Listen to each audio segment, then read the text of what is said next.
Hello बच्चों, तो test हो गया है आज सॉल्यूशन एंड कॉलिगेटिव प्रॉपर्टीज़ का।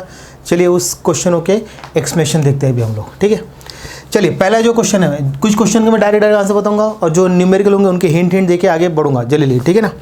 कोई अगर उसके आगे कोई प्रॉब्लम है तो मुझे कमेंट्स में बताइए, सर ये क्वेश्चन मुझे प्रॉब्लम है। तो क्वेश्चन फर्स्ट बोल रहा है यहाँ पर, a molal solution is one that contains 1 mole of solute in.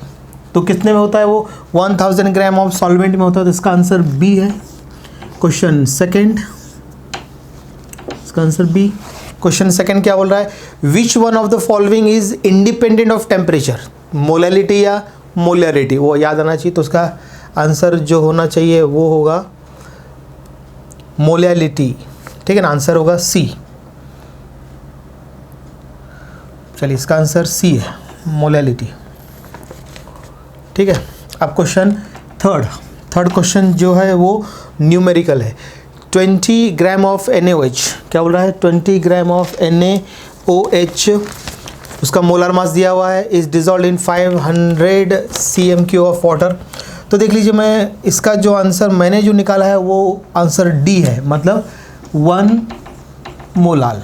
तो कैसे करना है, सीधा मैं फॉर्मूला लिख रहा हूँ, मोलैलिटी इक्वल्स टू, उसने मोलैलिटी बोला है ना, हाँ मोलैलिटी बोला है, मोलैलिटी M इक्वल्स टू आएगा W2 into 1000 upon M2 into W1। 1 मालूम है ना, सॉल्वेंट के लिए आता है और सॉलिड के लिए 2 आता है। मतलब अब इसका वेट देख लीजिए अब इसमें देखो W2 का वेट क्वेश्चन में दिया हुआ है, कितना दिया है? 20 ग्राम दिया हुआ है, आपको दिख रहा है ना, आपको 20 ग्राम इंटू 1000 अपॉन इसका सोडियम हाइड्रोक्साइड का मोलार मास है 40 ग्राम दिया हुआ है, इंटू इसको लिखेंगे हम 500 cm दिया हुआ है 500। तो अब कुछ नहीं, 0 0 0 ये सब कट गए, 2 2 ज़ा 4, आए कम करते हैं, इसको ऐसा कट करते हैं, 5 1 ज़ा 5, 5 4 ज़ा 20। अब देखो 4 1 ज़ा 4, 4 1 ज़ा 1 आया, मतलब इसका मोलैलिटी कितना आ गया? 1 मोलाल आ गया आंसर। इजी था क्वेश्चन, ठीक है। अब क्वेश्चन फोर्थ देखते हैं। क्वेश्चन नंबर फोर्थ क्या बोल रहा है कि molarity of solution depends on, molarity वो टेम्परेचर डिपेंड करता है, मोलैरिटी, ठीक है ना, और मोलैरिटी इंडिपेंडेंट होता है, बराबर है कि नहीं। तो इसका आंसर ए होगा। फोर्थ, क्वेश्चन नंबर फोर्थ का आंसर है ए। देखिए, चलिए इसको मैं इरेज करता हूँ। क्वेश्चन नंबर, आगे बढ़ते हैं फटाफट। हाँ देखिए, क्वेश्चन नंबर 5th क्या बोल रहा है, देखिए अभी क्वेश्चन नंबर 5th ध्यान दीजिए। A solution of 1.5 moles of sugar and 18.5 moles of a solvent, hence the mole fraction of the solute निकालना है आपको। सोल्यूट मतलब अभी क्वेश्चन नंबर 5th है, तो इसको Zy2 लिखना पड़ेगा, N2 upon N1 plus N2 मोलेट, इसका आपको मोल्स दिए हुए सबके। N2 कितना है? Number of moles of sugar, और ये सॉल्वेंट है, शुगर मतलब N2 सोल्यूट है, तो इसका आएगा 1.5 अपॉन 1.5 प्लस 18.5, तो ये हो जाएगा 1.5 अपॉन 20, है ना, बराबर है। अब इसको करने का मेरा जो आंसर आया, मैं आपको बता देता हूँ, 0.075 आता है। तो मतलब इसका आंसर कहाँ मैच हो रहा है? बी आंसर मैच हो गया इसका, बी है 0.075। देख लीजिए, ऐसा करना है, आ जाएगा। चलिए आप देखते हैं क्वेश्चन नंबर 6। क्वेश्चन नंबर 6 भी देख लेते हैं, न्यूमेरिकल है 6 भी, तो देख लीजिए। अब क्वेश्चन नंबर 6 क्या बोल रहा है, देखो 500 cm³ of solution contains 6 × 10⁻³ kg urea दिया है, उसका मॉलिक्यूलर वेट 60 दिया है। Hence the molarity of the solution, क्या निकालना है आपको? मोलैरिटी M निकालना है। M इक्वल्स टू क्या होता है? W2 into 1000 upon M2 into आपको क्या निकालना है? V, ठीक है ना। तो अभी देखो यहाँ पर 500 cm³ दिया है और यहाँ पे सॉल्यूशन कंटेंट 6 × 10⁻³ kg, उसको ग्राम में कर दो, 6 ग्राम में कर दो, तो कितना हो जाएगा यहाँ पर अभी हम W2 लिखते हैं, तो यहाँ पे हम क्या करते हैं 6 लेते हैं इंटू 1000 अपॉन M2 कितना दिया हुआ है 60 इंटू नीचे कितना आएगा इसका 500, बराबर है कि नहीं। अब देखो ये 0 0 0 0 ये कट गए, ये 6 से 6 कट गया और बचा 5, मतलब 1/5 बचा आपके, मतलब इसका आंसर आएगा आपका 0.2 आ गया 0.2 है। मतलब ये कहाँ पे मैच हो रहा है आपका डी आंसर मैच हो रहा है, डी 0.2 मोलार आ गया। कितना इजी है। चलिए आगे बढ़े, ये हो गए आपके न्यूमेरिकल्स। चलिए आगे बढ़ते हैं, नेक्स्ट क्वेश्चन देखते हैं 7th। देख लीजिए क्वेश्चन 7th है the concentration term independent of, ये रिपीट हो गया, मोलैलिटी है C. Question 8th the two solutions with same osmotic pressure are called, उसको बोलते हैं isotonic, A answer. Question 9th if m capital M and small m are molarity and molality of the given aqueous solution, then उसका value हो जाएगा आपका इसका B answer आना चाहिए, मतलब m less capital M less than small m, ऐसा बोलेंगे। 10th क्वेश्चन, क्योंकि वो सॉलिड के रहता है, सॉल्यूट एक में आपका सॉल्यूशन रहता है, ठीक है। क्वेश्चन देखते हैं अभी 10th molality is expressed, C answer है उसका मोल्स पर केजी, ठीक है ना। 11 देखिए which of the following solution will have highest freezing point, highest freezing point मतलब क्या चाहिए मैक्सिमम मोलैलिटी। अब इसमें देखो वो देखना है कि सबसे जल्दी कौन सा सॉल्यूबल होगा, तो KCl NaCl या फिर AlPO4 या फिर MgSO4। तो मैक्सिमम मतलब इसका आंसर जो आना चाहिए मेरे हिसाब से बी होना चाहिए, 0.05 मोलार क्या आएगा आपका NaCl। तो मतलब maximum total molality of ions in solution, तो मिनिमम इज क्या होगा आपका हाईएस्ट क्या हो जाएगा, इसका फ्रीजिंग पॉइंट हो जाएगा इसका, तो इसका आंसर बी है। क्वेश्चन 12th यूनिट्स बोला है KF की यूनिट, इसका आंसर सी है, वो तो डायरेक्ट बता देता हूँ। फिर क्वेश्चन 13 देखो for 0.1 AlCl3 solution point of factor कितने आयंस है, Al एल्यूमिनियम और 3 क्लोरीन 4 है, मतलब ID आ जाएगा, 4 आएगा इसका, तो डी आंसर हो जाएगा। तो 13 का हो जाएगा आपका डी, चलेगा ना, आपको आ जाएगा, हिंट दे रहा हूँ। क्वेश्चन 14 बोल रहा है 100 ml ऑफ पॉइंट मतलब 1 molar NaOH solution is diluted to 1 dmq बोल रहा है, the molarity of the resulting solution. फॉर्मूले में बैठेगा नहीं, इसको सिर्फ लॉजिक लगा करना पड़ेगा। 100 ml of 1 molar NaOH solution is diluted to 1 dmq मतलब 1 लीटर, उसको डायल्यूट कर दिया, तो मोलरिटी क्या होगा, जो 100 में 1 है तो 1 लीटर में कितना हो जाएगा, मतलब 1 dmq में कितना आएगा 0.1 मोल हो जाएगा, तो आंसर बी हो जाएगा। तो 14 आंसर बी, ये तो ऐसे लॉजिक लगा कर लेना इसको। यस क्वेश्चन नेक्स्ट देखते हैं the vapour pressure of solution of a non-volatile solute is always, vapor pressure of solution of non-volatile solute is always, इसका आंसर सी है, lower than vapor pressure of pure solvent। तो 15 का जो answer है वो सी है। 16 among the following colligative properties, चारों में कौन सा, D depression of freezing point, D answer. अब 17 the colligative property of solution depends on, किस पे डिपेंड करता है, नंबर ऑफ सोल्यूट पार्टिकल पे, मतलब इसका आंसर सी होगा। Question 18 according to Raoult's law relative lowering of vapour pressure is equal to mole fraction of solute, P answer. 19 partial pressure of solvent in solution of non volatile solute is given by C, formula याद आना चाहिए।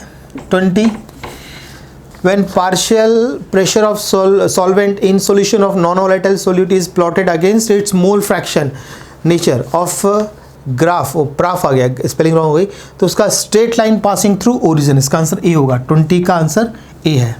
Question 21 क्या हो रहा है, lowering of vapour pressure of solution, ये colligative property है, इसका आंसर हो जाएगा डी, सॉरी डी आंसर है।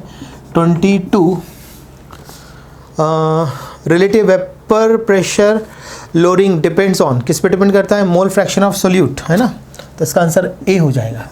क्वेश्चन 23 बोल रहा है the value of gas constant and solution constant दोनों ऑलमोस्ट सेम होते हैं, आइडेंटिकल, मतलब B answer. Question 24 relative vapour pressure of solution is equal to for mole fraction solvent, ये भी रिपीट हो गया शायद, ए आंसर। 25 एक दो क्वेश्चन रिपीट हो गए लगता है मुझे इसके। फिर 25 देखो, lowering of vapour pressure of solution is equal to, answer याद रखिए डी, फॉर्मूला याद आना चाहिए। Question 26, for a dilute solution if by addition of a solvent the number of moles of solvent are double then the lowering of vapour pressure will be, वो आधा हो जाएगा। Question 26 का आंसर बी।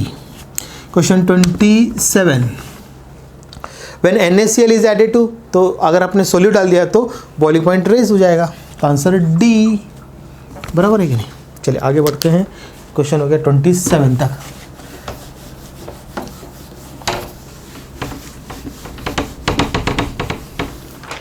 यस, क्वेश्चन 28, देखो question number 28 में क्या बोल रहा है, when which of the following 0.1 molar aqueous solution will have highest osmotic pressure, जिसके नंबर ऑफ सॉलिड पार्टिकल ज़्यादा होंगे, किसके ज़्यादा होंगे, एल्यूमिनियम के 2, सल्फेट के 3 दिख रहे हैं, answer D. Number of solid particle याद रखना, उस पर डिपेंड करता है। डेफिनेशन याद है तो आपको सब समझ आएगा, definition. Question 29, if P1, P2 and P3 are vapour pressure of water, potassium nitrate solution and ether, तो अभी ऑर्डर अरेंज करो, किसका फिर ईथर का ज़्यादा होगा मेरे ख्याल से, उसके बाद फिर वाटर आएगा, फिर पोटेशियम, मतलब इसका आंसर हो जाएगा बी, है ना। Question 30, Rawls law states that, क्या होगा इसका आंसर, डी, पढ़ लीजिए आ जाएगा आपको। Question 31, the study of ebullioscopic deals with elevation of boiling point, इसका आंसर भी डी है। 32 बोल रहा है कि if KB for water is, KB दिया हुआ है, the boiling point of 0.2 m solution of non volatile, मतलब इसका आंसर तो बी आया हुआ है मेरा। तो अब देखो यहाँ पर हम क्या करते हैं, बॉइलिंग पॉइंट बोला delta TB equals to KB into m होगा, तो KB की वैल्यू दे रखा है उसने 0.52 है और m कितना है 0.2, सॉल्व करके इसका जो आंसर आता है 0.104, ये आधा है, आधा इधर वो, अभी इसमें वाटर का ऐड करेंगे, वाटर जो ऐड करेंगे तो उसका टोटल जो आंसर हो जाएगा अभी आपका बॉइलिंग पॉइंट जो हो जाएगा, तो हो जाएगा इसका 373.104, ये आंसर हो जाएगा। इसमें ऐड करना पड़ेगा बॉइलिंग पॉइंट इसके अंदर, तो आंसर आपका बी करेक्ट आएगा इसके अंदर, ठीक है ना।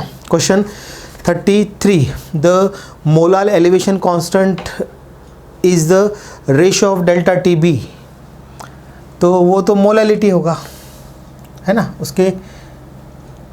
तो क्वेश्चन नंबर 33 का आंसर है डी। क्वेश्चन नंबर 34, ये भी फॉर्मूला है, तो 34 का आंसर डी है, आ जाएगा आपको। 35, among the following equimolar solution identify the one having highest boiling point, वो ये जो ज़्यादा आयंस प्रोवाइड करता है, मतलब क्या, मैक्सिमम नंबर ऑफ पार्टिकल, जितना ज़्यादा पार्टिकल होगा उतना क्या होगा उसका लोएस्ट फ्रीजिंग पॉइंट, और मैक्सिमम क्या होगा डिप्रेशन पॉइंट होता है। तो यहाँ पर हाईएस्ट बॉइलिंग पॉइंट किसका होना चाहिए, तो सोडियम सल्फेट का होगा। क्वेश्चन नंबर 35 का जो आंसर है वो डी है। 36, NaCl इज एडिड, रिपीट हो गया है, डी आंसर है, बॉइलिंग पॉइंट रेज होगा।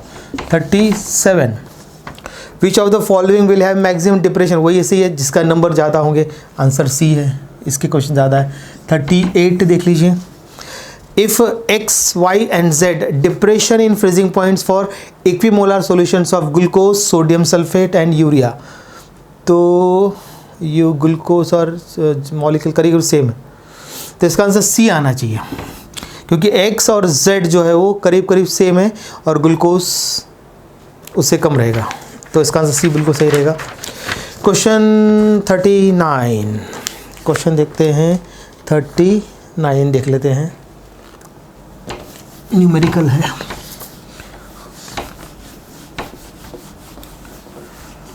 देख लीजिए, कुछ क्वेश्चन थोड़ा सोच के करना पड़ता है। क्वेश्चन नंबर 39, तो if the freezing point of 0.1 molar में कितना दिया, 272.814 केल्विन, 0.1 में इतना है, मतलब 272 के बाद का जो पॉइंट का वहाँ पे देखना है, तो उसके ऐसे बोल रहा है then the freezing point of 0.2, उसको उससे मल्टीप्लाई कर दो, तो आंसर सी मैच हो रहा है।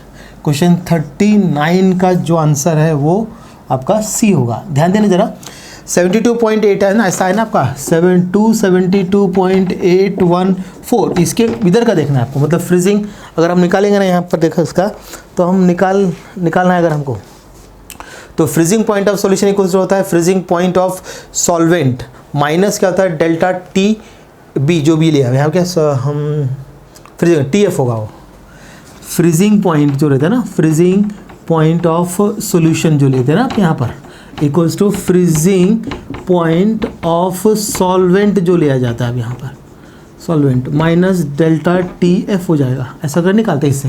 तो इधर का देखना है हमेशा, तो उसमें वो इधर से 2.2 से मल्टीप्लाई करें, आंसर आपका आ जाएगा सी। सी जो है वो 272.628 के अप्रॉक्स है, ठीक है ना, आ जाएगा वो, ऐसा करके निकाल लीजिए। ठीक है, चलिए आगे बढ़ते हैं। क्वेश्चन 40 क्या बोल रहा है, एट फ्रीजिंग पॉइंट, तो क्या होगा vapour pressure of liquid equals to vapour pressure of solid होगा। ये ग्राफ से आपको आ जाएगा। क्वेश्चन नंबर 40 का जो आंसर है वो बी है। क्वेश्चन नंबर 40 का answer B. 41 for K B R solution point of factor के और बी आर दो पार्टिकल है, मतलब I2 आ जाएगा, मतलब इसका answer C. 42 for glucose solution point of factor is 1, क्योंकि पूरा एक ही फॉर्मूला है, वो आयनाइज होता ही नहीं है, तो इसलिए इसका आंसर बी होगा। आयनाइज होना, आयनाइज कितने पार्टिकल आते हैं वो देखना पड़ता है। क्वेश्चन 43 बैकमैन थर्मोमीटर, थर्मोमीटर का नाम है Beckmann thermometer, is used in measurement of depression of freezing point, depression in freezing point use किया जाता है इसको, तो इसका आंसर आएगा B. Question 44 in osmosis, osmosis क्या होता है, the solvent molecule pass from solution to low concentration of solute to solution of high concentration of solute तक जाएगा, तो इसका आंसर बी होना चाहिए। क्वेश्चन 45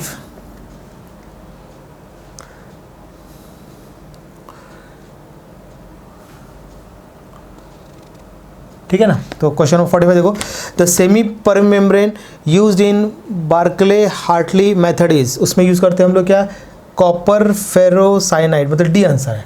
क्वेश्चन 46 बोल रहा है when two solutions have to same osmotic pressure, ये भी रिपीट हो गया, इसका आंसर ए है। Question 47 the values of gas constant and solution, ये भी रिपीट हो गया, almost same, B. 48 at temperature increases, तो क्या होगा वेपर प्रेशर ऑस्मोटिक प्रेशर भी इंक्रीज होना चाहिए। 49 तो बी आंसर है 48 का। 49 है mango kept in salt solution shrink हो जाएगा, hence the liquid content in mango with respect to salt solution is hypotonic, मतलब सी आंसर हो जाएगा। और क्वेश्चन 50 का फॉर्मूला दिया हुआ है, उसका आंसर सी है, आप कर लीजिए। मैंने हिंट दे दी है, और उसके बाद भी कोई अगर प्रॉब्लम आता है आप लोगों को, तो आप क्या कर सकते हैं, मुझे मैसेज करके बता सकते हैं। ठीक है, चलिए आप इसको चेक करके मार्क्स मुझे बताइए। ठीक है।